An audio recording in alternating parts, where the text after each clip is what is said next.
Welcome back, guys, to Read Horror Storytelling. Today, I'm bringing you a true horror story, and I hope you enjoy it.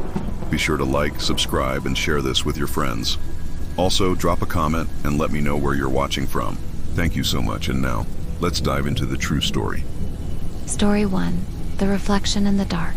You awaken to the faint drip of water echoing through the hallway, just enough to stir your curiosity without fully pulling you from slumber. In the dim glow of your alarm clock, you notice the bathroom door, slightly ajar, as though someone slipped out moments ago. A gentle chill touches your skin as you swing your legs over the side of the bed. You assure yourself it's nothing more than a leaky faucet. Still, that persistent drip grows louder as you approach, guiding your gaze toward the mirror, the hallway. Light flickers and you hesitate, hand hovering over the doorknob. The house is uncharacteristically silent, no hum of the refrigerator. No whisper of the HVAC, only the rhythmic drip. You whisper, "Hello," but your voice seems swallowed by the darkness. With a steadying breath, you push the door open and step inside. The bathroom is colder than the rest of the house. Your breath puffs in front of you like a phantom's mist. The faucet is indeed dripping, but the sound is uneven, as though someone stops and starts it with careful intention. You approach the sink, shoulders tensed, senses sharpened. Above you, the mirror is dimly lit by a single flickering bulb, and that's when you see it, a movement behind you in the glass, quick and silent. You whirl around, every muscle taut. There's no one there, just the empty hallway, shadows crawling along the baseboard. Turning back to the mirror, you notice your reflection, and something else. A figure, tall and gaunt, standing in the stall behind you. Its face is obscured by long, wet hair, dripping as if it just climbed from the depths of a well. The faucet drips again, in time with your heart's frantic pounding. You blink, and the figure is closer, just behind your shoulder in the reflection. You turn to face it. The stall is empty. No one emerges. But in the mirror, its lips curl into a silent scream. You freeze. Your pulse constricts your vision, leaving only the mirror and the figure. You feel an irresistible pull to watch, as though some part of you believes you can look away and make it vanish. Just as the bulb above you sputters and goes out completely, you hear a low rasp of breath, labored and wet, right behind you. You dare not turn around, but the cold seeps into your spine, reminding you that your reflection is no longer alone. The dripping stops. The silence is crushing. You force yourself to flick the light switch. Nothing happens. The room is plunged in darkness, but through the blackness you see it. Two pale eyes, gleaming just over your right shoulder in the mirror. The whisper reaches your ears. "Why did you look?" Finally, courage fails you. You spin around. The stall is empty again. The only sound is your own ragged breathing. You stumble backward, hands smashing against the vanity, and crack the mirror. Shards rain down like raindrops frozen in time. The figure's face contorts in the reflection, eyes widening in a silent scream, before dissolving into splintered fragments. As the pieces fall, the drip resumes, soft, mechanical, innocent. The light flickers back on. The figure is gone. You press your hand to your chest, breath returning to normal, though a line of sweat courses down your spine. You pick up a shard of broken mirror. In the silvered glass, you see only yourself. You are safe. But as the drip continues, you swear you feel its eyes upon you. Somewhere in the shadows beyond the light. Story 2. The long corridor of the mansion at the end of the lane had been abandoned for decades, and on this moonless night you decided to explore it. The gate's old iron chains clink as you shove them aside, the rusted metal giving way with an eerie groan. You step onto the overgrown path, each footfall muffled by years of fallen leaves and shattered tiles. The front door, barely hanging from one hinge, creaks open before you even touch it, as if inviting you in. Inside, the air smells of dust and wilted roses. Wallpaper peels from the walls in long curling strips, revealing the gray bones of plaster beneath. Your flashlight beam dances over grand chandeliers coated in cobwebs, and as you step forward, the wooden floor groans in protest. You tell yourself there's nothing to fear, just an old building. Yet a tension coils in your chest, urging you to turn back. But curiosity pulls you deeper. You find yourself in a grand foyer.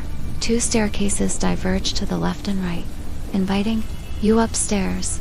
while ahead lies a corridor stretching into shadow. Something about that corridor calls to you. With slow, deliberate steps, you move forward. The far end seems to recede as you approach, elongating into an impossibly long passageway. You pause halfway, suddenly aware of the weight of silence pressing upon you. No dripping pipes, no rustle of animals, just the sound of your heart beating dot at the corridor's midpoint. You glimpse a door on the right. Its handle is tarnished, and the hinges emit a soft squeal when you push it open. Inside, a single antique chair sits under a small window, outward light unable to penetrate the grime. You step in, and the door slams shut behind you. Your flashlight wavers in your hand. You try the knob. Locked in the dim light, you notice a nameplate on the chair, Evelyn. A cold gust brushes past your ear. You whirl around. No one is there. The window's glass rattles as if something is tapping from the outside. You approach, wiping away a smear of dirt. Through the window, you see the lengthening corridor, silent and impossibly long. But that's not what makes you freeze. Halfway down the corridor, where your flashlight's beam can't quite reach, you see a figure standing, perfectly still. The figure is a woman, in a tattered white dress, hair draped over her face. She stands facing the wall, as if she's waiting for someone to join her. A sudden creak behind you spins you around, but the chair remains empty. The window rattles again, louder this time, and the shape in white begins to move, slowly turning to reveal a fractured face. One side smooth and untouched, the other raw bone. You breathe shallowly, each second stretching into eternity. The window's rattling grows frantic, pounding as though urging you to look away. Gathering courage, you wrench your gaze back to the corridor. The woman is gone. You pound on the door, no response. Panic surges as you yank at the handle, mind gripping at any escape. Then you hear it, footsteps approaching from down the corridor, steady. You freeze. The doorknob rattles from the other side. With a final, forceful twist, you burst out into the corridor. Your flashlight's beam flickers wildly. The corridor stretches endlessly, as though no matter how fast you run, you'll never reach an end. The woman in white emerges from the shadows behind you, pursuing without sound. Each breath you take comes ragged and shallow. Something brushes your shoulder, but when you spin, nothing's there. You sprint faster, treading over broken floorboards that creak in protest. Ahead, you see a distant speck of light in open doorway, maybe the foyer. You push with every ounce of strength, adrenaline burning through your veins.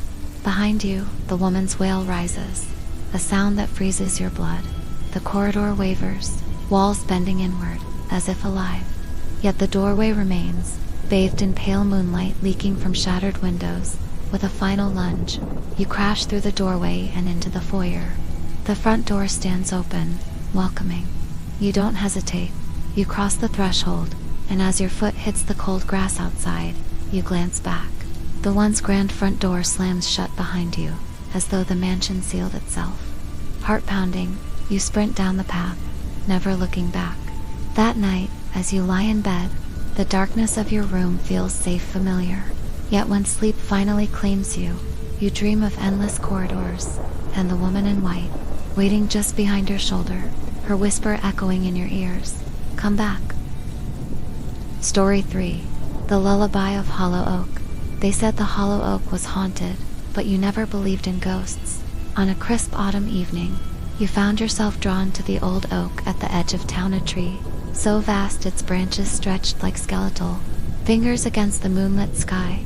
Locals spoke of a lullaby that drifted from its gnarled roots, a melody that lulled trespassers to sleep, never to be seen again.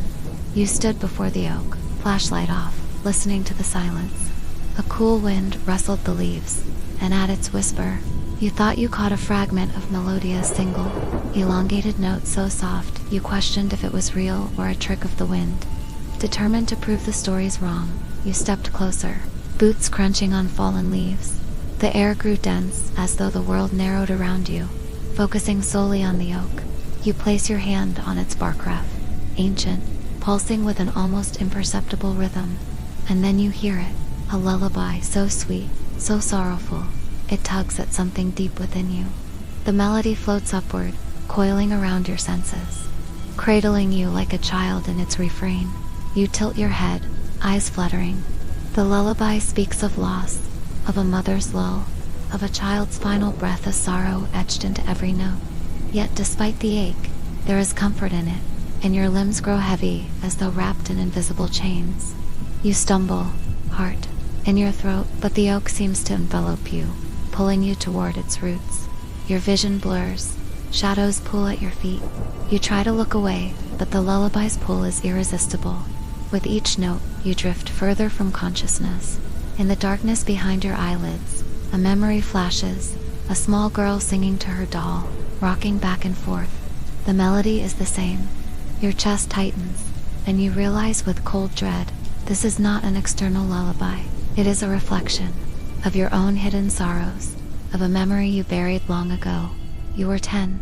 The night snow fell like frozen tears, and your little sister, your only sibling, had clutched your hand, humming this lullaby as she drifted into sleep. But morning came, and she was gone, taken by a fever that no medicine could cure. You blamed yourself then, unconscious of your own desire to forget. You buried the sorrow, but the oak remembered. Now, under its twisted limbs, you feel that memory claw its way to the surface. Tears slip down your cheeks, but you cannot stir. Each sob thins the veil between past and present. The oak's roots pulse beneath you, and you sense a shape moving in the shadows, a little girl, eyes wide and hollow, singing to an empty cradle. She extends chubby arms toward you, voice trembling with hope and fear. I waited, she sings, voice barely above a whisper. You promised to stay. The final syllable is a plea. In the lullaby's last note, the world shatters around you. You collapse to your knees, weeping, the oak's branches swaying overhead like mournful arms. The little girl's silhouette fades, leaving an echo of her sorrow embedded in the bark. The ground seems to breathe beneath you, releasing you from its grip. When you open your eyes, the moon has drifted higher, and the lullaby has dissolved into the wind. You rise unsteadily, every step heavy with remorse and reflection. You press your palm against the oak one last time. The bark is cold, but no longer pulsing. The tree's silence is profound in acceptance of your grief. As you walk back to town, the lullaby lingers behind you like an unfinished story. You carry its sorrow with you, but also its haunting beauty, a reminder that some memories, though painful, must be acknowledged rather than buried.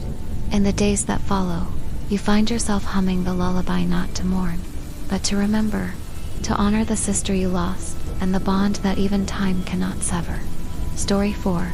The Whispering Dollhouse. Late one rainy afternoon, you decide to explore the dusty attic of your grandmother's old house before it's sold. The ladder creaks as you climb, and the smell of aged wood and mothballs greets you at the top. Sunlight filters weakly through a small window, illuminating rows of forgotten keepsakes, crates of old photographs, tarnished trinkets, and the center of it, all a dollhouse, pristine and curious in its perfect decay. The dollhouse stands at waist height, carved from dark wood and painted in delicate pastels. Its windows are small panes of glass, dusty but intact. You bend close, peering through to see miniature furniture, tiny laced curtains, and at the back room, a small porcelain doll seated in a rocking chair. Her eyes, painted bright blue, seem to follow you as you circle the miniature mansion. A tiny door at the front swings open with a soft click. You reach a gloved hand inside, brushing away a layer of dust from the doll's face. In that moment, a faint whisper drifts through the attic air. You freeze, listening. The whisper rises again, softer than a breath. Help me. You jump back, heart pounding. The attic feels suddenly colder, the rain against the roof louder. You tell yourself it's just the wind, or perhaps an echo from somewhere else. But curiosity or something darker draws you to the dollhouse again. You lean in, and the whisper returns. Please. Shivers ripple down your spine. With trembling fingers, you lift the doll from her rocker. As soon as you do, the tiny door slams shut on its own, and the attic lights flicker. You spin, ready to flee, but the flickering stops. The attic is as silent as the graves. You glance back at the dollhouse, empty now, save for a dark shape. In the back room, another doll, one you never noticed before. This new doll is different. Its skin is a dull gray, with cracks snaking down its cheek. Its eyes are closed, and it wears a dress stained faintly with something dark. As you stare, you hear the whisper again, this time urgent, "Let me out." Fear clenches your chest, but you're unable to look away. You reach for the doll, but your hand pauses halfway. A sensation like warm breath grazes your ear, and you feel drawn toward the dollhouse's interior. The attic's shadowed corners seem to lean in, watching. You rip your gaze to the doll's closed eyes. You press a finger gently against its forehead, then click. The doll's eyes snap open, revealing deep, empty blackness. Its lips part, and the whisper rises to a wail, "Free me." A wind whips through the attic, though no window is open. Boxers rattle, and the dollhouse's tiny chimney trenches swirl with dust. You try to back away, but the doll grips your finger in porcelain-cold fingers. A chill races up your arm, and for a moment, you're rooted to the spot, as if the attic itself has taken hold of you. Suddenly, the doll jerks free, tumbling to the floor and shattering on impact. You gasp, stumbling back. Through the dust, you see a small, ghostly figure crawling from the doll's broken porcelain child, translucent and wailing, trapped between worlds. The child looks at you with hollow eyes, mouth opening in a silent scream that reverberates through your bones. You want to close your eyes, but you can't. The child's tiny hand reaches for you, fingers transparent as moonlight. "Stay with me," it whispers, voice fragile as spider silk. "I'm alone." Compassion and fear war inside you. You kneel and extend a gentle hand.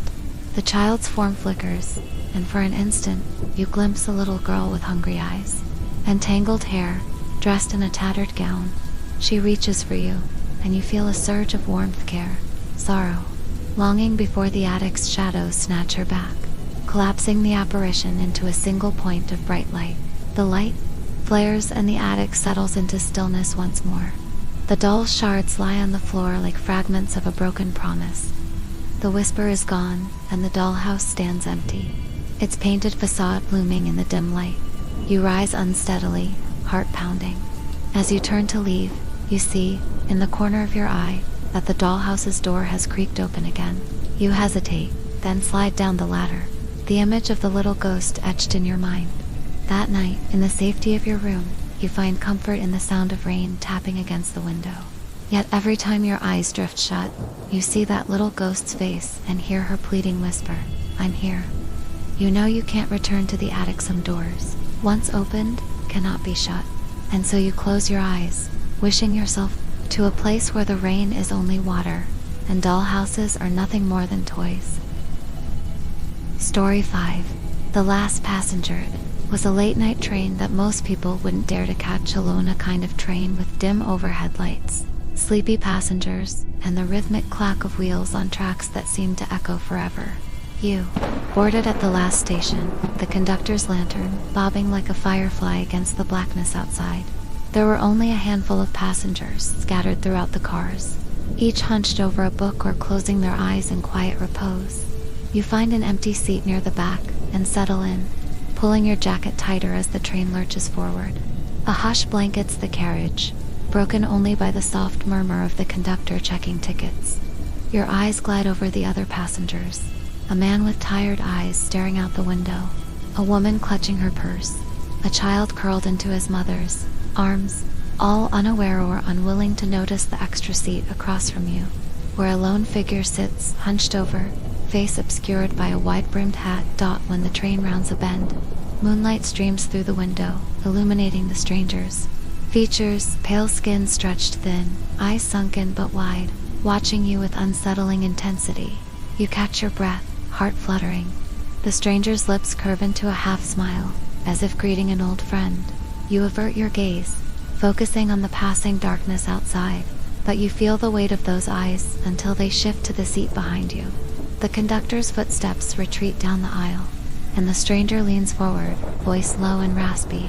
"You shouldn't have boarded here." Your pulse spikes. I had to get home." The stranger tilts their head. "Home?" A laugh barely audible tumbles from their lips. "There is no home to return to." You swallow hard, unease. Coiling in your gut, the train jolts, and the lights flicker. When illumination returns, the stranger's seat is empty. You dash your eyes around, heart hammering, but the carriage is deserted. Only you remain. You rise, every nerve alight, and move forward, scanning each car. The seats are unoccupied, and the doors to the next car rattle under your hand. When you reach the conductor, he looks at you with hollow eyes. Was someone else here? You ask, voice trembling. He shakes his head. It's just you now. Just you. The words hang in the air like ice crystals. You retreat back to your seat, mind racing. The train's gentle rocking does nothing to soothe your frayed nerves. You glance at the seat across from you, empty. The stranger didn't return, but you feel them nonetheless, as if breathing down your neck. Minutes stretch into an eternity before the train slows, announcing the final stop. Doors slide open, revealing a silent platform bathed in pale light. You step off, suitcase in hand. The station is deserted, and the tracks vanish into thick fog. The air is frigid, carrying the scent of damp earth and railroad oil. You walk toward the exit, each footstep echoing in the emptiness. As you near the archway, you glance back at the train. Through the window, you see the stranger again, seated where you once sat, hat pulled low, watching you leave. Their mouth moves as though speaking your name.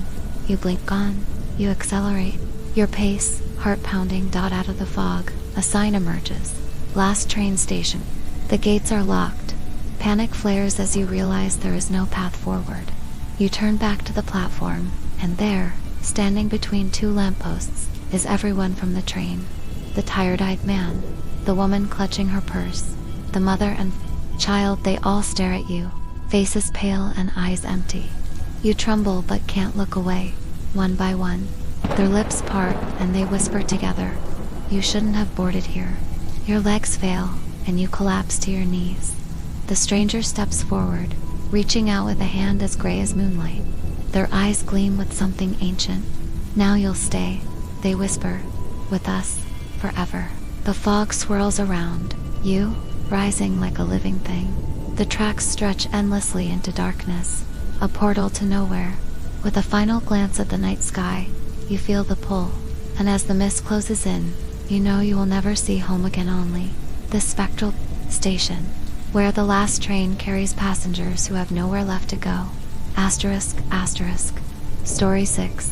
The lighthouse that never sleeps. You arrive at the isolated seaside town at dusk. Drawn by the promise of an abandoned lighthouse, said to guard a hidden truth.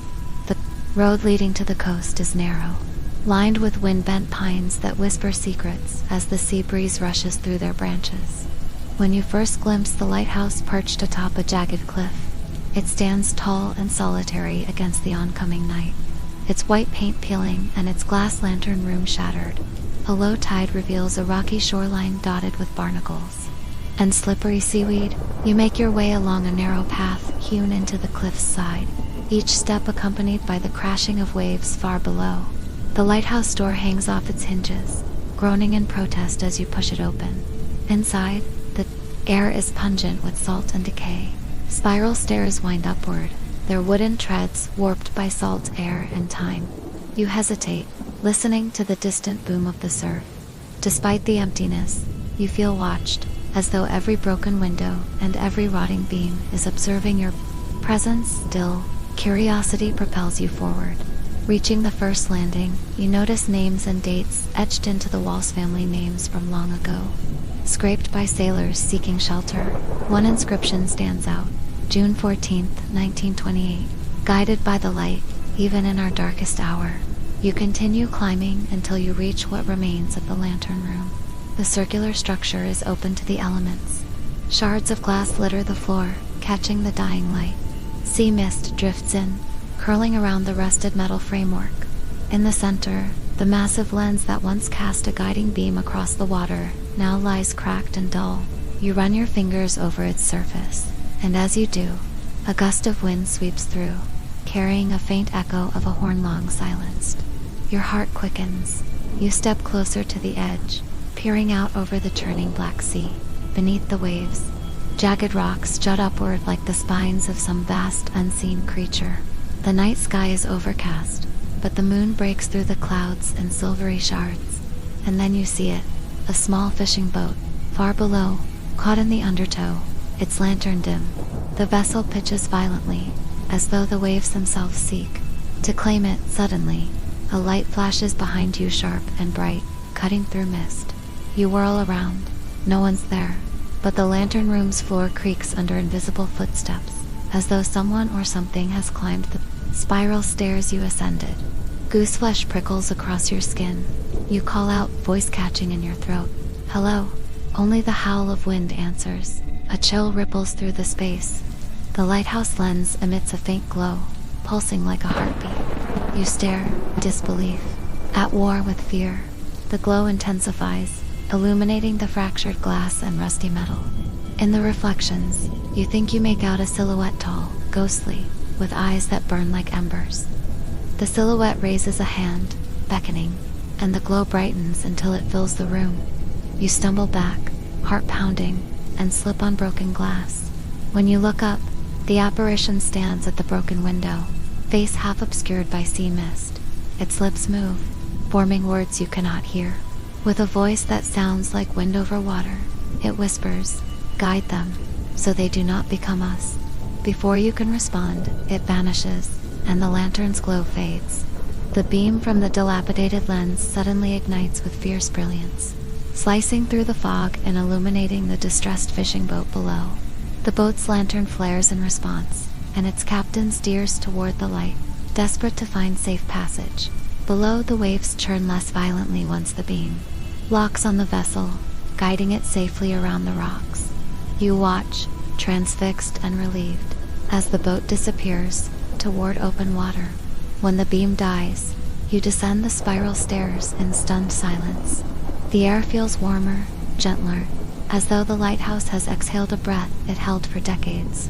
Outside, the mist has begun to lift, and in its place is an uncanny stillness.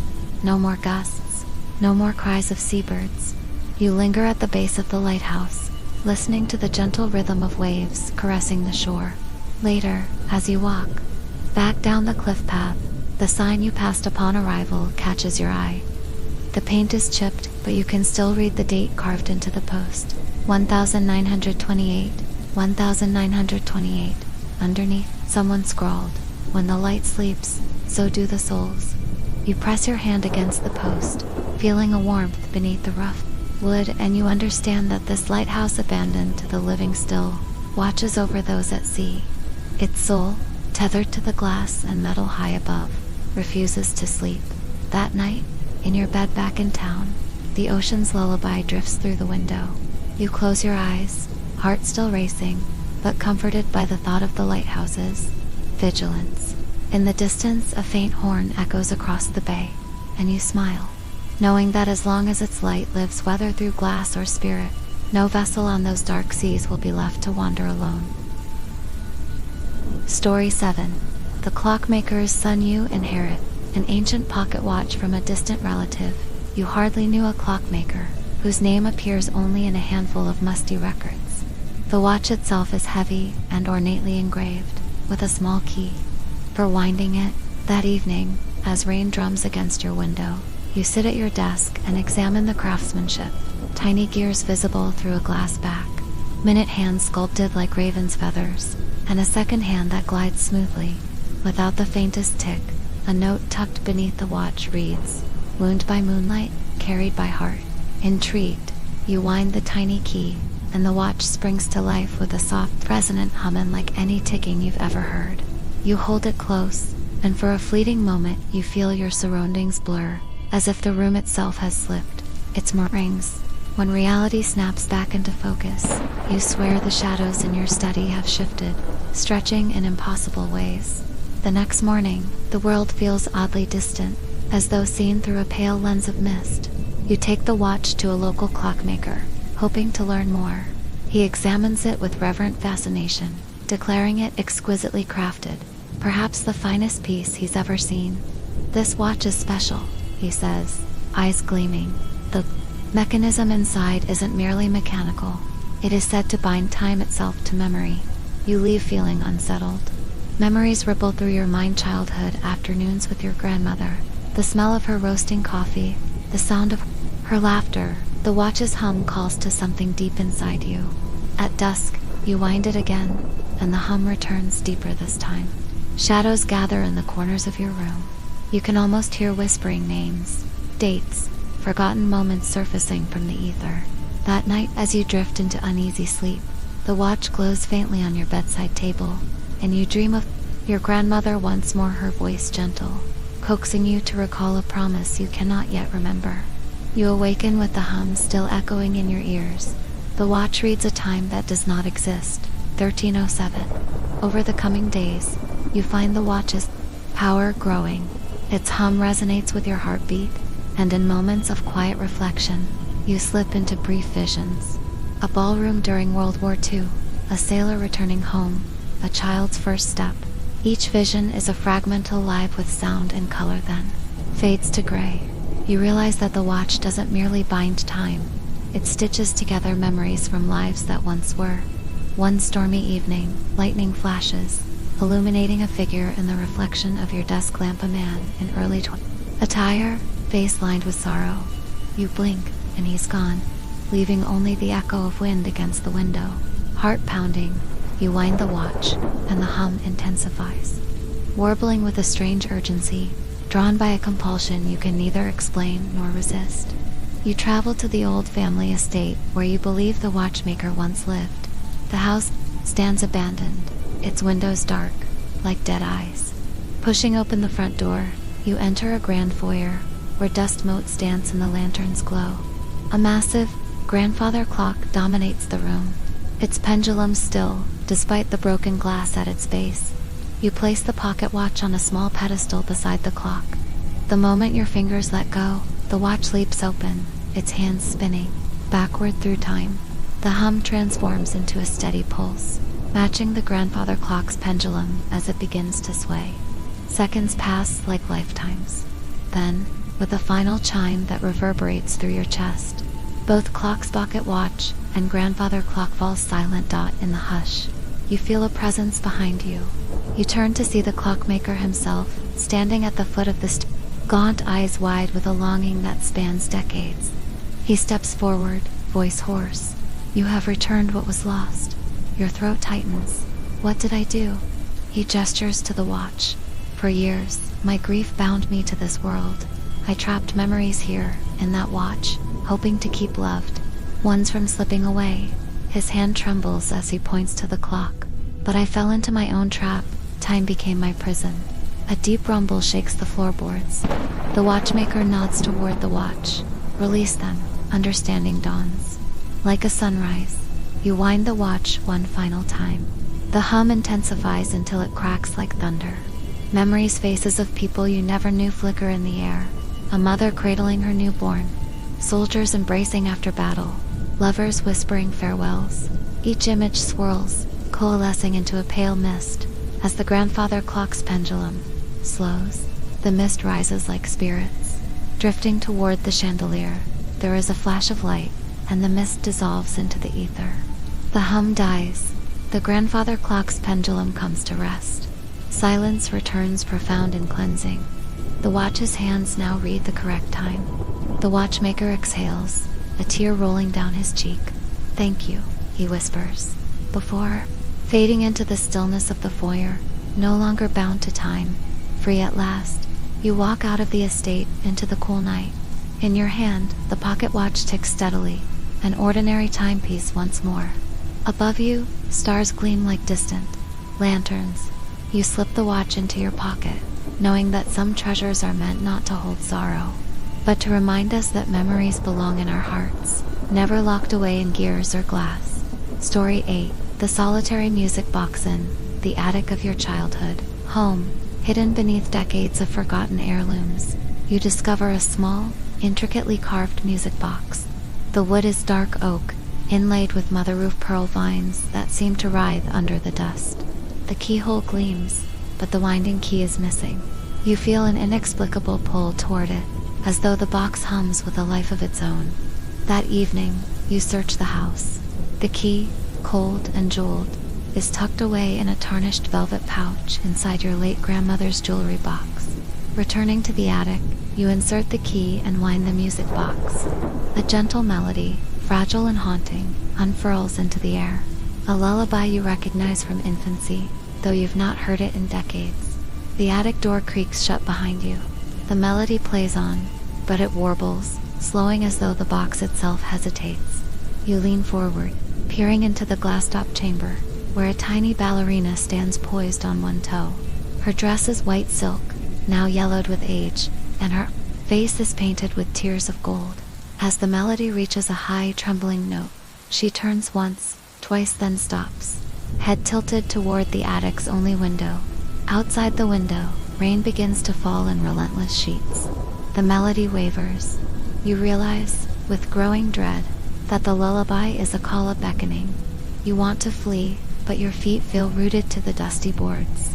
The ballerina raises her arms as if to dance, but instead, she spins slowly on her pedestal, singing notes you can almost hear in your mind. A shadow crosses the window pane, elongated and formless. You watch as it dances across the glass, perfectly synchronized to the music box's tune. The bulb overhead flickers, and in that flicker, you glimpse a young girl in an old-fashioned nightgown, standing in the rain-soaked yard, her face pale, and her eyes vacant. The ballerina's spin accelerates, and the melody grows frantic, each note stretching like a scream. You stumble backward, knocking the music box to the floor. It clatters, but does not stop playing. You bend to grab it, and in that instant, the ballerina stops dead, her painted tears glinting dully in the dim light.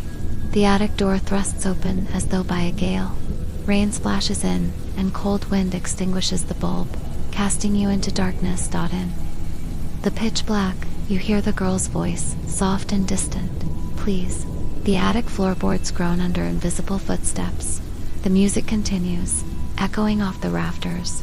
You scramble toward the door, fumbling for the handle, and finally wrench it open. The door slams shut behind you. You run down the narrow attic stairs, each step haunted by the faint echo of the melody. You burst into your parents' bedroom, empty blankets, undisturbed.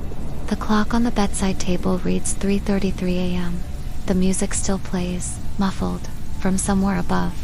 You pounce on the attic door, pounding your fists, but it will not open. The lullaby seeps through the crack beneath the door, insistent, gathering courage. You seize a baseball bat and swing at the door until it splinters. Beyond is the dark hallway, silent. The attic stairs ascend into a void. The melody has stopped. You step onto the landing, and the air shifts, cold and damp. You ascend, each step creaking. When you reach the top, the attic is empty. The music box lies on the floor, its lid closed. You pick it up, trembling, and return to your room. You place it on your nightstand and lie down, heart still hammering. Outside, the rain pounds relentlessly. Hours pass, and sleep evades you. Just before dawn, the music box clicks open on its own. The same lullaby begins again. But slower, so slow the notes stretch into distorted wails. From the corner of your vision, you see movement. A small figure appears, rising like mist. The girl from the yard stands there, eyes hollow, arms outstretched. You want to run, but your body is heavy as stone. She glides toward you, her feet never touching the floor. As she reaches your bed, she raises one pale hand to stroke your cheek. "Why won't you let me rest?" she whispers, voice a song of sorrow. Your throat closes. You can barely whisper back, "Who are you?" From that day on, whenever midnight approaches, you wind the music box, allowing the lullaby to echo through the halls, and in return, you feel her presence gently guiding you to safe harbor and sleep. Her soft whisper, a promise that when we remember with love, even the loneliest souls can rest. Story 9, The Garden of Whispering Statues. You move into a charming old cottage tucked away at the end of a country lane, drawn by the idyllic garden that graces its rear. When you first explore the garden at dusk, you find pathways of moss, cobblestones meandering through beds of lavender and roses long past their prime. At its center stands a marble fountain, dry now, and surrounding it are 9 life-size statues carved in stone. A shepherd gazing skyward, a maiden with clasped hands, a child reaching out as though searching for someone. The garden feels strangely silent, as though holding its breath. You brush a hand across a statue's shoulder, and the stone is cold as a tomb. As night settles, you retreat indoors, windows open to capture the cool breeze. Yet sleep escapes you. A faint murmur drifts from the garden, like voices speaking just beyond comprehension. At midnight, curiosity draws you outside. The moon is clouded, but a faint silver glow illuminates the statues. You approach the shepherd statue and realize its eyes, once cold marble, now glisten as though wet. Your breath hitches. The maiden's lips part, frozen in an eternal plea. You take a step back, heart pounding. The murmur becomes a chorus of whispers, names, regrets, longing voices of those lost to time. You circle the fountain, noticing inscriptions at each statue's base.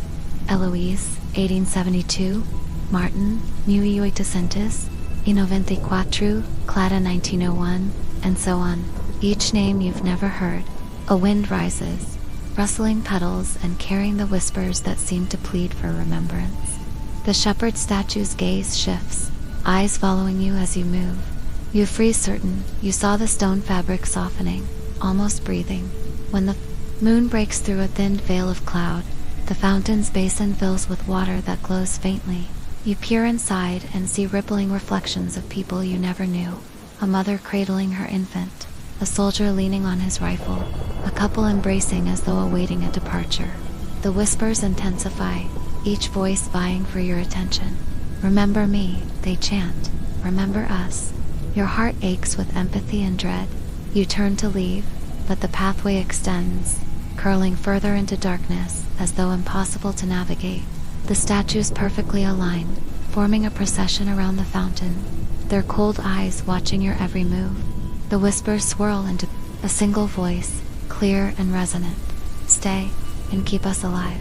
Terror knits your thoughts, but compassion holds you in place. You kneel at the fountain's edge, cupping the glowing water in your hands. Each drop feels weighted with memory, grief, love, longing. You whisper into the night, I remember you. At once the statue's whispers fall silent, the marble edges smooth, and where once were images of sorrow, you now see in each statue's face a fleeting smile as though they recognize your vow. The water in the fountain rises, cascading over the edges in a gentle torrent. The garden breathes with life, petals stir, leaves rustle, and a soft glow spreads from flower to stone. You rise, chest tightening with awe. The statues remain silent, but no longer lifeless. In their eyes flickers a warmth, a sign that memory resides within. You understand then, by hearing their whispers, you've promised to remember these lost souls, and in doing so, you breathe life into their remembrance. As dawn breaks, you leave the garden, the whispers replaced by birdsong and the hum of insects. Waking to the sun, each morning you tend to the garden, watering the flowers, sweeping the paths, and standing before each statue to speak their names aloud. With every act of care, the garden flourishes, and the statues seem to glow from within, as though grateful for your devotion. At night, when the moon is high, you sometimes hear their whispers, once more soft, distant, and peaceful, as though they comfort one another in their collective memory.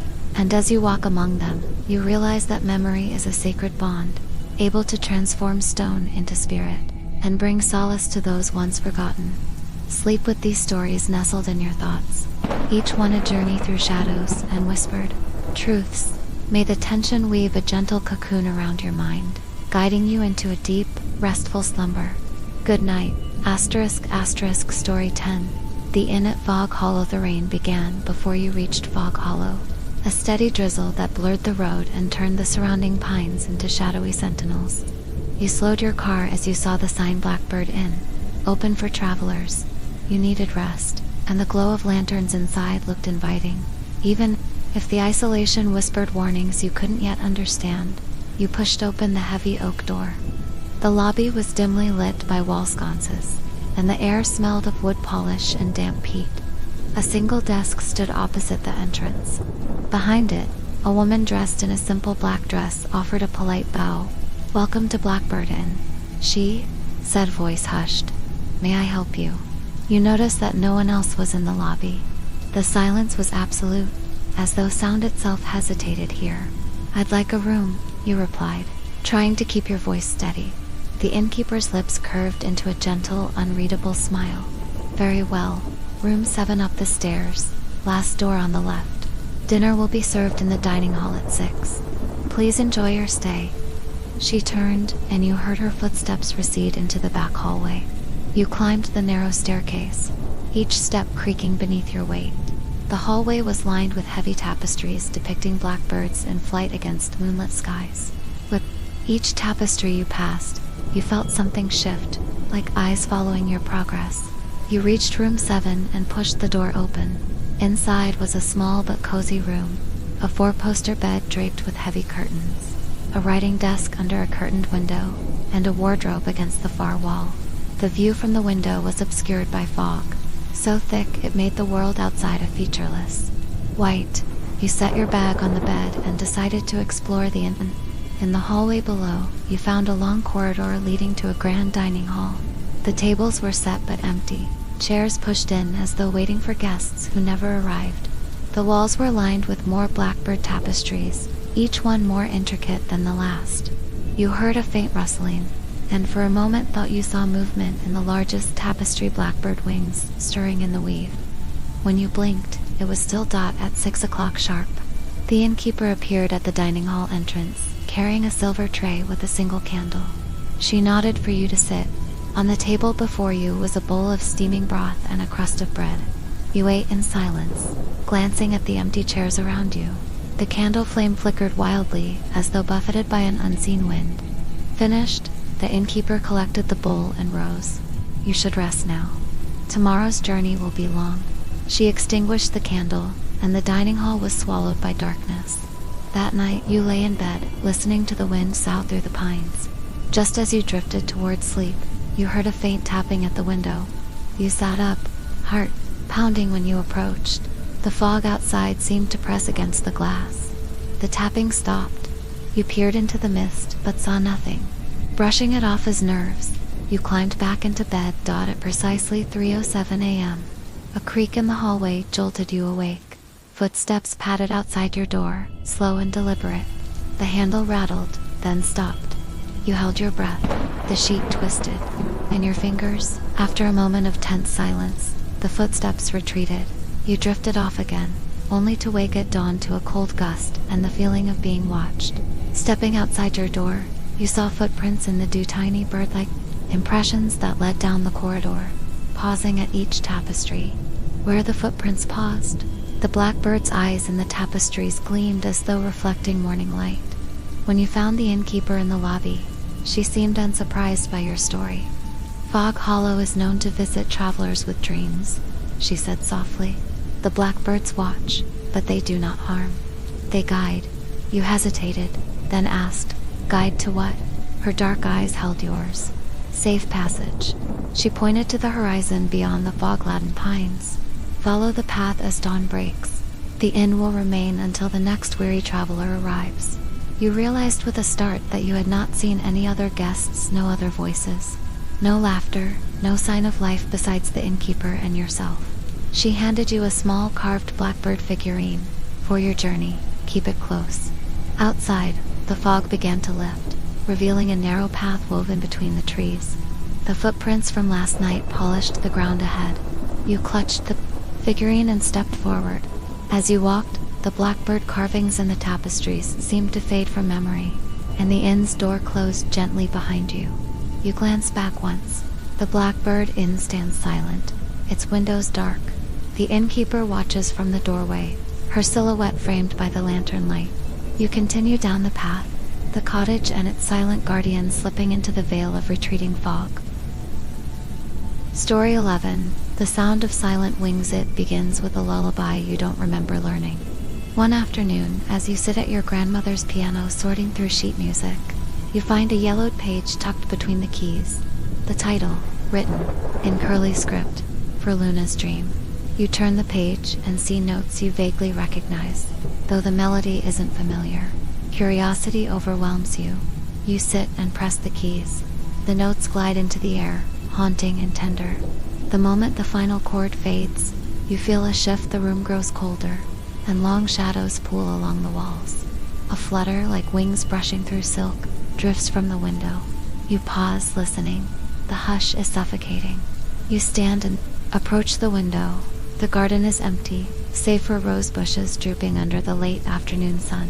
No birds, no animals, only the stillness. That night, the lullaby returns in your dreams, drifting through darkness on silent wings. You wake to the sound of soft thuds against your window, like feathers caressing glass.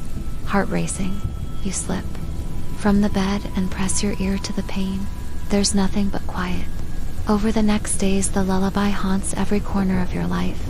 You hum it absent-mindedly while preparing breakfast. You find scratch marks in the woods behind your home that resemble talon imprints. Each time you close your eyes, you hear wings moving in hushed sympathy with your heartbeat. Late one evening, you follow the sound to the attic. The moonlight pours through a dormer window, illuminating an old trunk. You open it to find a faded photograph of a young girl in a lace dress, standing in the same attic. Beside her sits a harp, and across her lap rests a black cat with silver eyes. On the back of the photo, in the same curly script as the sheet music, are the words, Luna, 1892. Your breath catches. Luna, your grandmother's childhood name, spoken only in half-remembered stories. You recall your grandmother speaking once of a companion, an owl, she kept hidden in these rafters. But that was a story born of superstition, wasn't it? At midnight, driven by some force you cannot resist, you return to the attic with the photograph and the sheet music. The faintest owl call echoes through the rafters, though no creature stirs. As you place the photograph on the floor, the temperature drops so sharply your breath becomes a mist. The melody begins on its own, notes rising in the air like specters. You watch as the black cat from the photo, now ghostly white and translucent, materializes at the edge of the moonlit circle. Its silver eyes fix on you, unblinking. Perched behind it is a massive owl, silent and regal, feathers like liquid moonlight. Step forward together. The cat arcs its back and rubs against your leg, purring with an otherworldly resonance. The owl spreads its wings, feathers humming in harmony with the piano's refrain. As the last note fades, the owl tilts its head and speaks in a voice like wind through dead leaves. You have awakened us, you swallow, voice barely a whisper. Why? The cat pads around the photograph, eyes shimmering. Luna called us, it purrs, to guard her melody, so that no darkness might steal its light. The owl steps closer, wings folding. But she has passed. Her heart slips from memory. Now her lullaby yearns to be heard once more. You understand this moment to be more than a dream. The sheet music's presence, the photograph they bind to Luna's spirit and her bond with these creatures. You kneel and gently lift the cat. It purrs, and a sense of warmth spreads through your chest.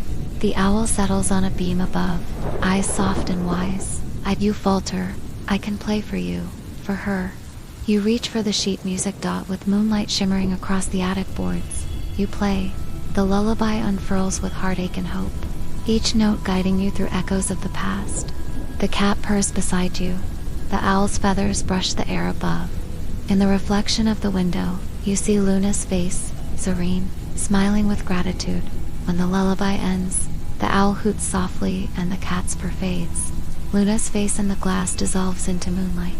You feel a final flutter across your shoulder, silent blessing. The melody lives on in you now, and the attic returns to its quiet solitude. Leaving the attic, you feel lighter, as though a weight has been lifted. The sheet music rests in your hands, no longer a fragment of unknown origin, but a gift entrusted. To you, outside, in the moonlit garden, a distant owl call echoes an acknowledgement that guardians remain. Story 12, The Silk Road of Shadows. There is a narrow alley behind the marketplace you pass every day, but never enter. It's known as Lantern Lane, a name that speaks of softer times. But when you step into that alley after dusk, you feel a hush settle, as though the canyon walls of brick hold their breath. The first night you indulge a passing curiosity. You see dozens of lanterns strung between buildings, though no visible string holds them. Each lantern glows with a soft golden light, swaying gently as if breathing. The light casts dancing patterns on the walls, and you follow it as if drawn by a moth's compulsion to flame. Further in, the alley widens into a courtyard paved with cobblestones that glimmer like wet pebbles, even though the night is dry. At the center stands a cloth-draped wagon with red velvet curtains, half drawn, a sign painted in gold leaf reads, the midnight bazaar. A hush deepens. You approach the wagon and peek inside. There, on silver trays, rest objects humming with latent energy, a pocket watch that pulses like a heartbeat, a rose pressed between glass plates that shifts color as you look, and a mirror framed in tarnished silver that reflects not your face, but a place you do not recognize, a moonlit lake, surrounded by weeping willows. You step back, but a soft voice calls, "Traveler." You turn to see a woman seated on the edge of the wagon. Her eyes are black obsidian, her hair a waterfall of night. She wears robes woven of silk that seem to ripple with hidden patterns. "Would you care to see more?" You nod, heart fluttering.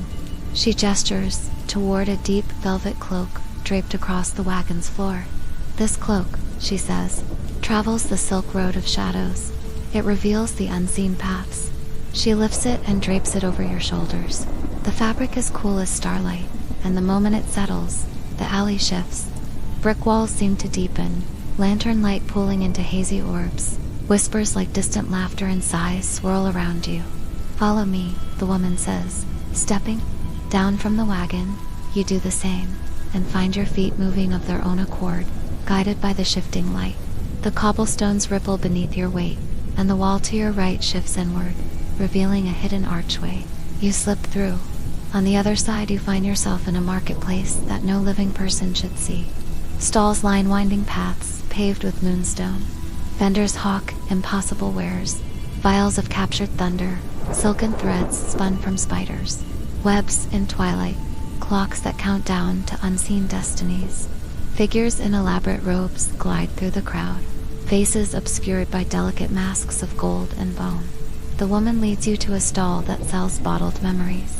She selects a vial, the color of burnt amber, and swirls it between her fingers. "Here lies the memory of the final sunset," she whispers, "of a world that forgot the warmth of wonder." She offers it to you. You hesitate, but the pull of knowledge is too strong to resist. You uncork the flask, and the scent of smoke and honey floods your senses. In an instant, you're standing on a cliff's edge, a great orange sun dipping into a blood-red sea. You feel the heat of that sun on your cheek and hear laughter carried on the wind, strangers speaking in a language that's ancient yet familiar.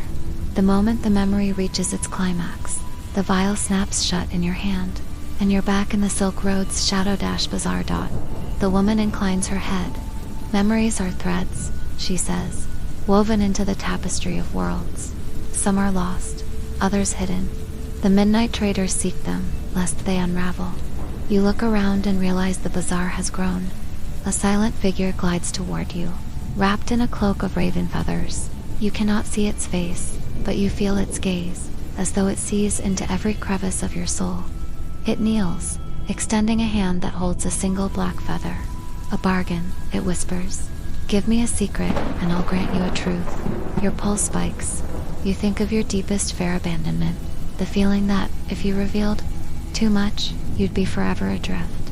You swallow, then press your lips to the figure's hand. "I fear I am never truly known," you confess. The figure's feather flutters, then dissolves into a swirl of ash in its place. The figure offers a tiny scroll bound with silver ribbon. "The truth," it says simply. You unroll the scroll to find an inscription. "You are enough." In the eyes of the unseen, valued beyond measure, a warmth blooms in your chest. The figure bows and fades into shadow. The bazaar dissolves around you, the moonstone cobbles cracking and crumbling. The last you see is the woman in the velvet wagon, offering a small, knowing smile. You find yourself back in Lantern Lane, the velvet cloak slipping from your shoulders as though it never was. The lanterns above dim and vanish, leaving you in the pale light of a single street lamp. The alley's exit stretches before you, and you walk out as the first hints of dawn paint the sky pink. Story 13. The painting of distant shores. You move into an old coastal cottage, inherited from a great uncle you barely remember. The house is perched atop a cliff, overlooking a gray sea, and the wind always seems to carry the scent of salt and untold stories. In the attic, beneath a dusty tarp, you discover a large framed painting, oil on canvas, depicting a serene tropical beach bathed in golden light. Coconut palms sway over crystalline water. A wooden boat rests harmlessly on the sand. It's a scene of paradise, and it couldn't be more out of place in this wind-beaten cottage. You hang the painting above the fireplace in your living room. As evening falls, you light the hearth and settle into an armchair, studying the canvas. By firelight, there's an odd depth to the painting, as though looking beyond paint into another world. You feel a tug at your senses' warmth, the taste of salt on your lips, the soft creak of oars against a dock. You blink, and the room grows colder. The fireplace's glow seems dimmer by comparison. That night, you dream of walking on white sand. Tropical birds sing overhead. Palm fronds whisper secrets. You approach the boat, whose gleaming hull seems to beckon. A voice, gentle as a breeze, calls your name. You step into the boat without hesitation. The oars dip into shimmering water, and you drift away from the shore, toward a distant horizon where the sky and sea become one. You wake with the taste of salt in your mouth, and the echo of a whisper still lingering in your ear. Return. The painting hangs before you, unassuming. Outside, the cottage is still and quiet. Over the following days, you find yourself pulled toward the painting again and again. At dusk, you sit on the rug before it, tracing the ivory sand with your gaze. Sometimes, when you lean closer, you feel the faintest ripple across the surface, as though the tide itself brushes against the frame. One night a storm rages. Waves crash against the cliff below, and wind howls like a chorus of unseen voices. You light candles and try to read, but the storm's fury pulls at your mind. Eventually, you rise to stoke the dying embers in the fireplace. As you turn, lightning flashes, illuminating the painting in stark relief. For a heartbeat, you see the boat rocking gently on the waves, and in the water just beyond its bow, a shape dark and moving, watching your breath catches. You step closer, the candles flicker, and in their wavering light, the shape emerges. A boy standing knee-deep in water, eyes wide and pleading. You blink, and he's gone. Your pulse thunders as you stare at the painting's tranquil waves, which now seem to shimmer with something more than paint. At midnight, the storm reaches its peak. The wind rattles windows. The sea roars beneath. You stand before the painting, hand raised, drawn by a force as old as time. The fire dims as the candles gutter. The painting's beach brightens, moonlight spilling across the sands. The boy appears again, his hand reaching out. You swallow hard, heart-pounding. Suddenly, the canvas ripples like water. A gust of wind bursts through the room, snuffing the candles and extinguishing the hearth. Darkness envelops you, and fear soaks into your bones. You hear the boy's voice faint, desperate. Help me. Instinctively, you press your hand against the canvas. The final candle flares back to life, revealing your hand half submerged in painted water. Panic seizes you, but compassion holds you still. You reach deeper, feeling coolness against your fingers, as though touching real surf. The boy's form solidifies, a pale, drenched child with seaweed tangled in his hair. His eyes are the color of storm clouds, and he trembles. They took them, he whispers. My sister, my mother, the tide. They tears fill your eyes. The seas roar crescendos as if echoing his sorrow. You find yourself at the water's edge on that painted shore, rain spattering your face. In the dim moonlight, you see footprints in the sand leading toward jagged rocks half submerged by rising water. You follow, the boy's hand in yours. At the water's edge, you peer into the darkness. You glimpse shapes, figures trapped beneath swirling currents. In the distance, dim lantern light flickers on a cliffside path above. They wait, the boy says. If I leave, they're lost forever. You realize the painting is not merely an image but a window to another world, one caught between tide and time. Determination steals your resolve. You let go of the boy's hand. I'll help, you promise. With a final nod, he steps forward, disappearing into the dark water. The canvas shudders. You look down at your hand, dry, bloodless. The painting hangs still and silent. Outside, the storm has passed, leaving a hush that rings like a held breath. In the days that follow, you prepare. You gather rope, lanterns, anything that might help. At dusk, you hang the painting on the side of the cottage, so the moonlight shines through it. The tide, visible from the cliff, ebbs and flows in harmony with the painted sea. When the moon is high, you light a lantern and step through, sinking into irresistibly cool water that parts around you. You find the boy on the shore, and together you search the rocky shallows. The sea is treacherous, but your lantern guides you. When the tide recedes at last, you find them 3 figures, huddled and unconscious: the boy's mother, sister, and an old fisherman trapped by rising water. You carry them to dry land and tend to their wounds by firelight as dawn breaks. Exhausted, you sit by the painted beach once more. The boy watches you, gratitude flooding his storm-gray eyes. "You saved them," he murmurs. The painting shimmers, then returns to static perfection, a beach under golden sun. You realize that the world behind the canvas continues, waiting for its tides to turn once more. You leave the painting at the cliff's edge and return home, the salty wind carrying a lullaby of thanks across the water. *** Story 14. The station beneath the willow of the train station had stood abandoned for as long as anyone in the county could remember. Nestled between fields of tall grass and an ancient weeping willow, it was rumored that once the whistle blew for midnight departure, nobody ever truly left. They arrived just once and stayed, their restless souls wandering the platform forever. You discover this station on a late August evening while driving home along a back road. A sudden downpour forces you to pull over. Headlights catch a building half hidden by willow branches dragging across the rails.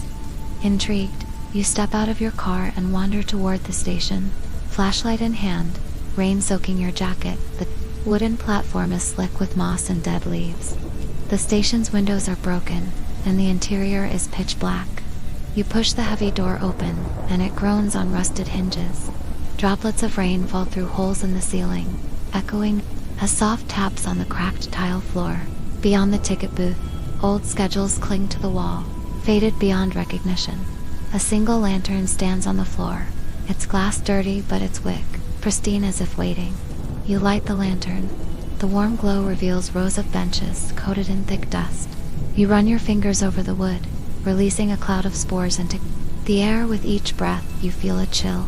Though the summer night is muggy, the air tastes of stale smoke and forgotten stories. You follow the rails to the edge of the platform, peering into the darkness. No tracks extend beyond a curve, out of sight only the black mouth of night. A distant echo ripples through the air, the faint rumble of metal on rails. Your heart hammers. You strain to listen as the sound grows a hollow, rhythmic clack. Closing the distance, you spin toward the station entrance. Lightning flashes, illuminating the empty ticket booth. In that flash, you think you see someone standing behind the counter. You blink.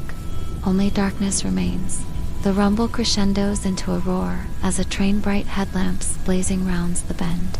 It slows to a screech at the platform, and the doors open with a hiss. You step back, gripping the lantern. Rain-slicked footsteps echo from the train's interior. The cars are empty, but you peer inside each one. Seats torn, floors coated in decades of dust, and windows smeared with grime. A single figure sits in the last car, silhouetted by the headlamp's face hidden by shadow. The lantern's light flickers. When it steadies, the figure is gone. You hear a creaking behind you and whirl around, only the willow's branches swaying in the wind.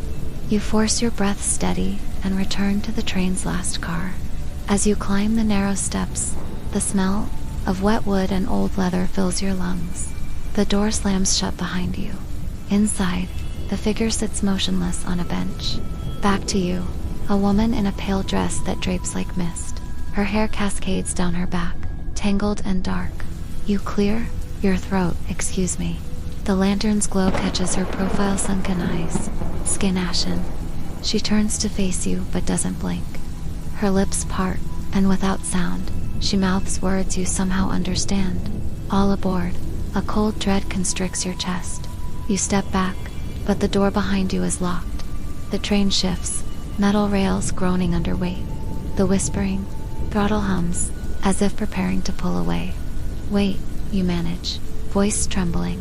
You find yourself standing on the platform beneath the willow. The green lanterns line the rails like unblinking eyes. The station is silent once more. The pocket watch tumbles from your hand and lands at your feet, its hands frozen at midnight. You pick it up, its surface icy. Raising your gaze, you see the lantern-lit figures waiting, their lips moving in muted unison. All aboard. Story 15. The portrait in the family vault. The Grand Estate's library is filled with leather-bound volumes and dusty tomes. But what draws you is the door beneath the spiral staircase, slightly ajar, leading to a hidden vault. Your cousin whispered of its secret contents, a collection of portraits painted by your long-departed great-grandfather, an artist obsessed with capturing not just likeness, but essence. The vault was locked for decades, and curiosity compels you to force it open. When the lock clicks, you push the door inward. A chill greets you, colder than the corridors above. Torches line the walls and iron brackets, their flames flickering despite the absence of draft. You step inside. The space is a long, narrow room carved from stone, vaulted ceiling arches.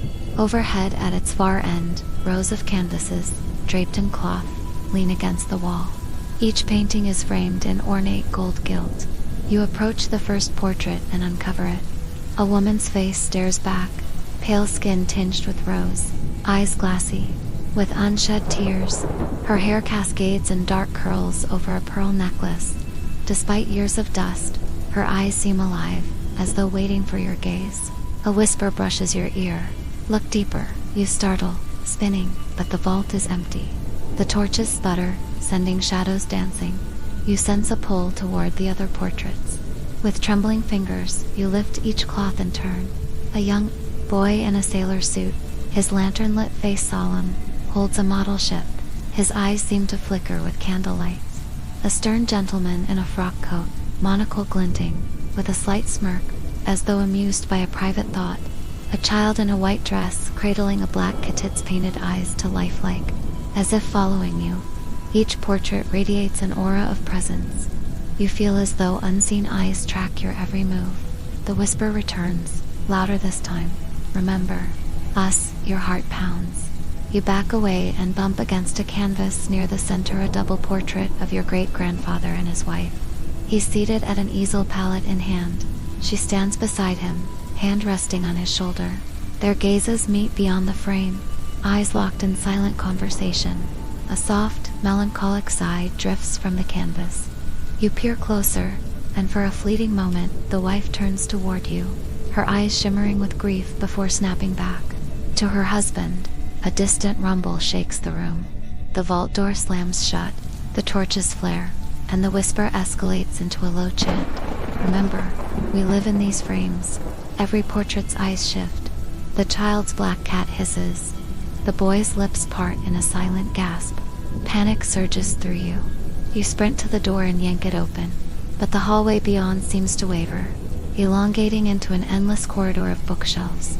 You back into the vault, searching for an exit, when a cold hand grips your shoulder. You whirl. No one is there, but the portraits tremble.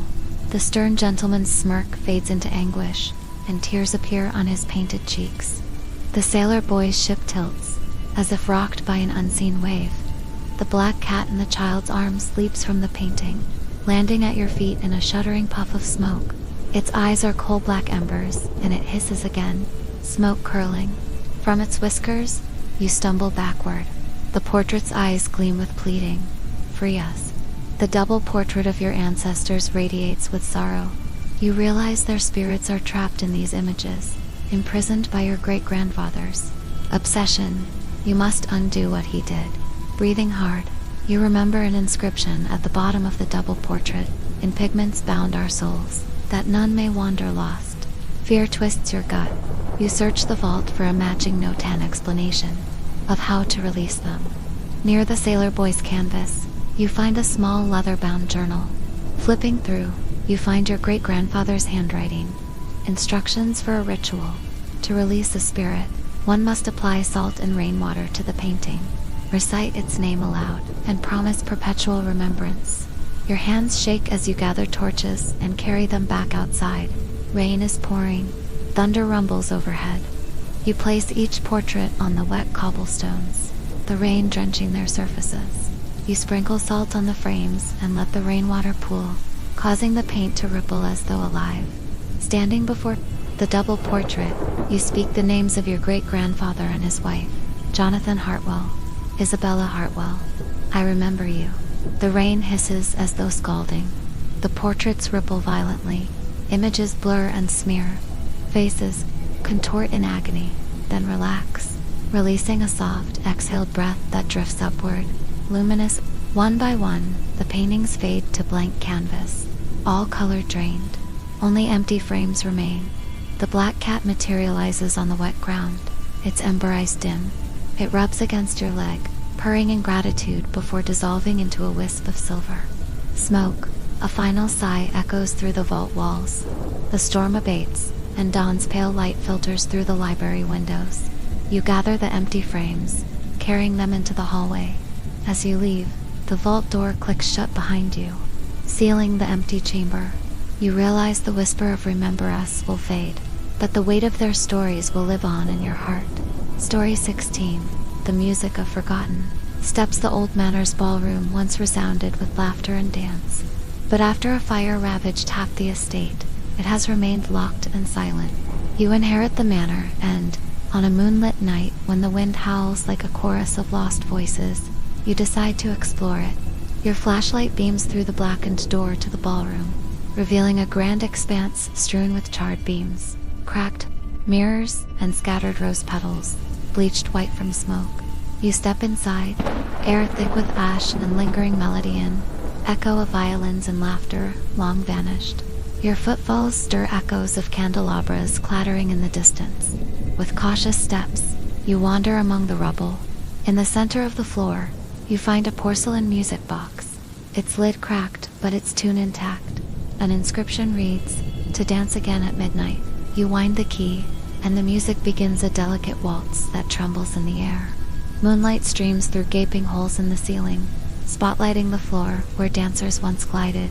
The tune wavers between sorrow and hope, and you feel inexplicably compelled to move. As the music flows, silhouettes emerge, figures dressed in opulent gowns and tailcoats, translucent as mist. They stand in graceful poses, arms curved, feet poised for a dance.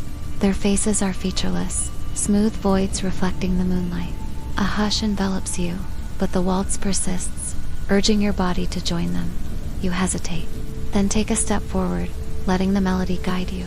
Your feet move in time, heels sliding across the scorched wood. With each measure, more figures appear, swirling around you with silent precision. Their movements are flawless, yet haunted, as though they are dance steps trapped in amber, replaying a moment of joy before tragedy. Your breathing steadies as you sway to the rhythm. For a moment you feel time dissolve, the past and present merging on that ruined floor. Then, as the final notes near, the figures pause, their headless faces tilting toward you, as if seeking recognition. You reach out, but your hand passes through a phantom's arm. A sudden jolt in the music's tempo sends the dancers spinning faster, and the waltz fractures into dissonance. The mirrors lining the walls shatter with thunderous cracks, showering glittering shards. Glass glints under moonlight, reflecting the dancers in a kaleidoscope of horrors. Their forlorn gazes follow you. The waltz's final chord fractures into a scream. The music box's last note distorts before dying in your hand. The ballroom plunges into silence. Dust settles, and the dancers vanish, leaving you alone amid debris and rose petals. Your heart pounds as you hear your own ragged breathing. The music box lies at your feet, silent and empty. You stumble backward toward the door, but the ballroom seems to elongate, the exit receding, as though swallowed by darkness. A chill grips you. You swallow hard, remembering the inscription. As the clock strikes midnight, you wind the music box again. The waltz resumes, slower, tremulous. The figures reappear, but now they drift toward the burnt edges of the room, drawn into cracks in the walls as though seeking release. Guided by the music, you navigate past rubble until you stand at the threshold where one dancer pauses her. Haltered gown torn, her porcelain mask cracked, revealing sorrow etched in blue. She lifts her hand in farewell. Tears of smoke trail from her eyes. You nod, understanding that completing this dance frees them from their final memory. The last note fades. The ballroom shifts back to its ruined state. The mirror's glass has melted into the ash, leaving only charred frames. The door stands open, revealing the moonlit grounds. You step outside, a hush settling over the manor. The music boxes. Tune lingers in your mind, a gentle reminder that joy, even when haunted by sorrow, can guide lost souls home. Story 17. The lanterns in the marsh. On the outskirts of town lies Foxglove Marsh, a tangled expanse of reeds, shallow pools, and creeping fog. Every autumn, villagers insist that glowing lanterns drift through the mist spirits of those lost. On the treacherous paths, some say if you follow a lantern, you'll be led to safety. Others caution that they draw wanderers deeper into the mire, never to return. One crisp evening in October, you walk to the marsh's edge, lantern in hand, seeking the truth. The reeds sway in a silent lullaby, and the mist creeps around your ankles as you step onto a narrow boardwalk. The sun has dipped below the tree line, leaving behind a bruise of purple sky. A solitary lantern floats on the water ahead, a small, glass orb containing a flickering blue flame. You raise your own lantern and call softly, "Hello." The flame shudders in response, guiding you deeper. Each step echoes on the aging wood as the fog thickens, swallowing the sky. You approach the lantern, and just as you reach out, it glides away, drifting through reeds too dense for daylight wanderers. You follow, curiosity laced with dread. Mist curls around your calves, and the boardwalk narrows 2 rotted planks stained with algae. The lantern veers left, and you turn, stepping off the boardwalk onto muddy ground. Instantly, you sink into cold muck. You scramble forward, dragging your legs free, mud squelching around your boot. The lantern hovers ahead, bobbing in sympathy with your faltering gait. You trudge through the marsh, reeds parting before you as though supernatural hands usher you along. The lantern's light pulsates a heartbeat in the gloom. Your own lantern flickers, wind howling through its glass, threatening extinction. You shield it with a cupped hand. From the gloom emerges the second lantern. You freeze, 2 lights drifting side by side. Voices murmur, mother's lullaby, a child's whimper. You strain to hear, but the reeds drown out words. The 2 lanterns glide apart, leading you on separate paths. The mother's lullaby pulls at your heart. "Stay safe, my little one." You follow the child's lantern, tiny whispers begging, "Come find me." Your pulse measures time in frantic beats. The ground beneath your boots alternates between firm boardwalk and soft bog. Suddenly, your foot crumbles through rotten planks, and you plunge into icy water up to your waist. Fear surges. The child's lantern hovers just out of reach.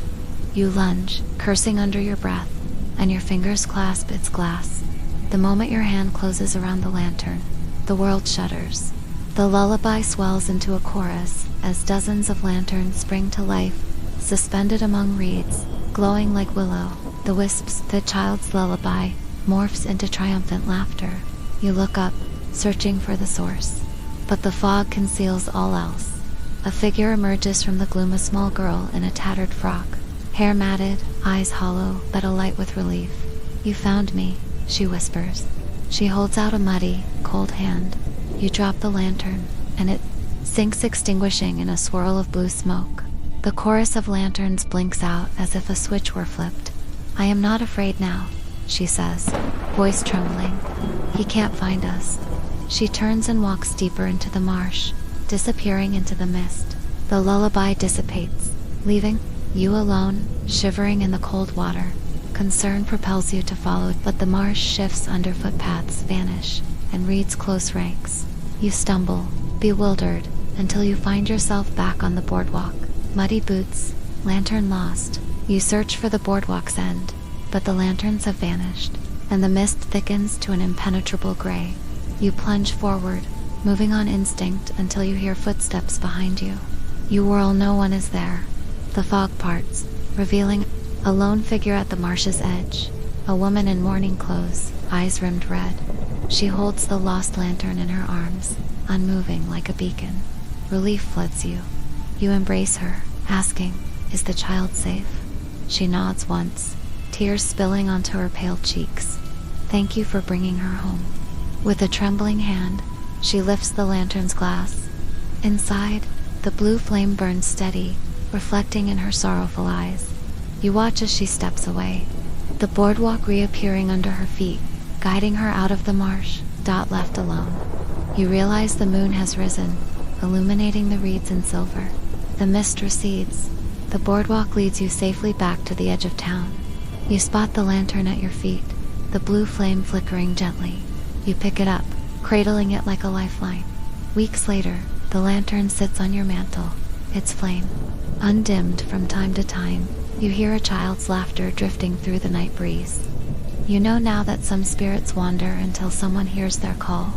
In the hush of autumn evenings, when the wind stirs the kettles of reeds, you light the lantern and watch the shadows, ready to guide any who remain lost in the marsh. Story 18. The Watchers in the Wheat Every summer. The wheat fields around Holleridge grow impossibly tall, brushing the edges of the clouds. Locals say the wheat never stops rustling even when there's no wind.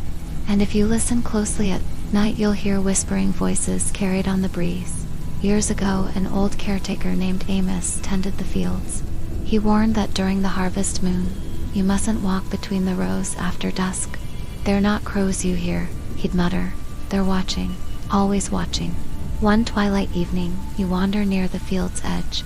The wheat dances in slow waves, though the air is dead still. You hear the hush of whispers, dry, papery, constant, curious. You step between the rows. The moment you enter, the light dims. It's not quite night, but the sky has grayed to ash. The wheat towers above you, closing in, and your path vanishes behind you. You press forward, guided only by faint murmurs. With each step, you sense something just behind you, not footsteps, a presence, tall, thin, and patient.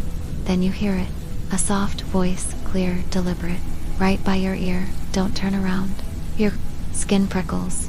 You hold your breath. The wheat brushes your arms like fingers. Another voice, from the other side. We wait, we watch, we remember. Your heart pounds as you move faster, but the rows never end. No breaks, no opening, only whispering. A shadow flits across your path, too tall to be a bird. The wheat parts ahead of you, revealing a narrow clearing where an ancient scarecrow stands. But it's not stuffed with straw. Its arms are human bones wrapped in linen, its eyes, two polished black stones, and around its feet, the wheat has grown in a perfect spiral like it's kneeling to it. You take a step back, but the voices rise in unison. "Stay." The wheat trembles. Something moves behind the scarecrow. No. Through it, a figure made of wheat and shadow, with no face, only empty hollows where eyes should be. It steps forward and places a hand brittle and dry on the scarecrow's shoulder. "We remember," it says, "and now you will too." You blink. You're standing at the field's edge, the sun rising behind you. No shadows, no whispers, but a single stalk of wheat is clutched in your hand. And from it, you hear a whisper. ***19. The house with one light on. There's a house on Wren Hollow Road that everyone forgets. Literally, people drive past it daily on their commute. Joggers run by it without noticing. Even delivery apps don't list its number, but every single night, one light is on. The upstairs bedroom window glows faint yellow from sundown until sunrise. Never brighter, never dark. Always on. It's easy to ignore until you start remembering it. That's what happened to Lena. She was new to the town, working the late shift at the hospital. Wren Hollow was her shortcut home, and every night she passed the same road. And the same house. One light, upstairs, never changing. At first, she barely noticed it. Maybe someone forgot to switch it off. But something about it, something small, began to bother her. The curtains were drawn, but not completely. There was always the faintest gap, like someone was standing behind them, watching. One night, stuck at a red light longer than usual, Lena stared up at the window. She squinted. Behind the curtain, she swore she saw movement. Not quick, not panicked, just a slow shifting, like someone tilting their head, curious. Studying the light flickered once. Then the curtains closed completely.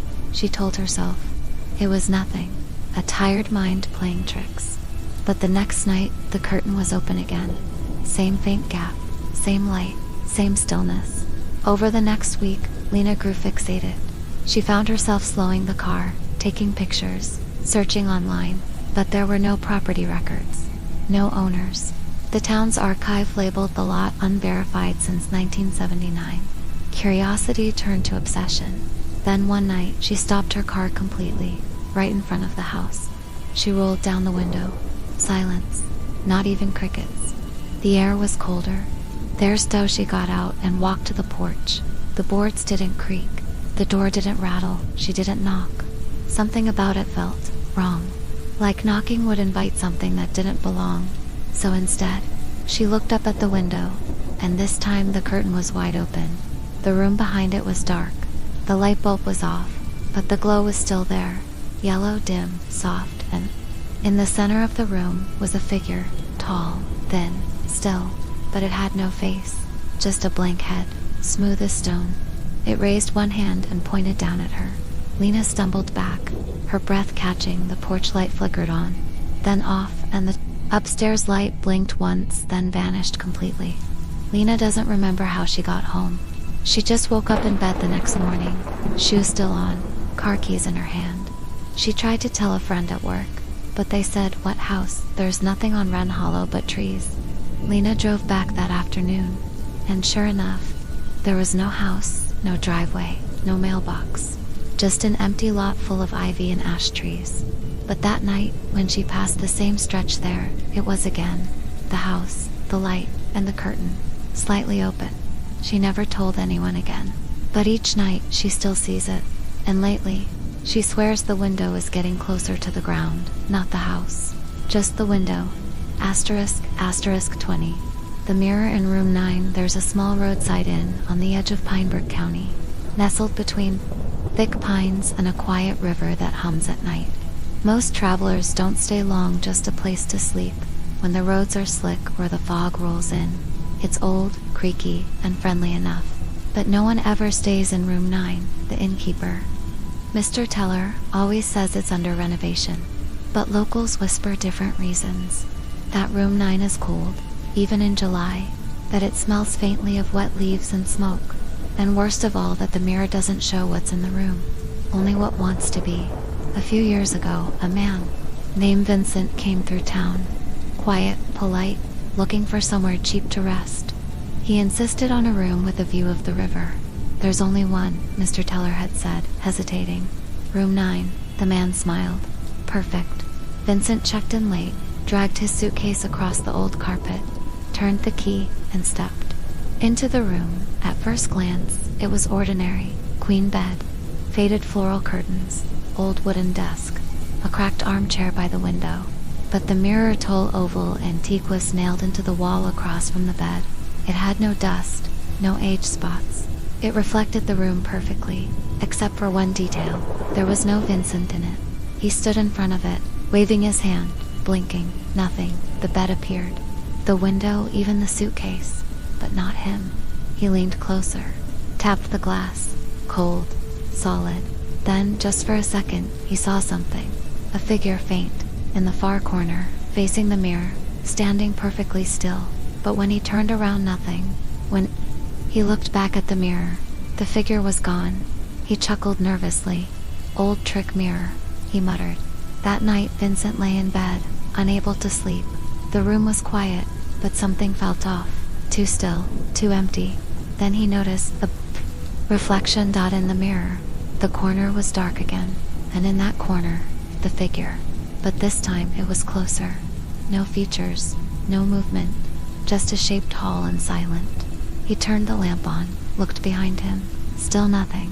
When he looked back at the mirror, the figure was standing at the foot of his bed. Vincent froze. Then he blinked. It was gone the next morning.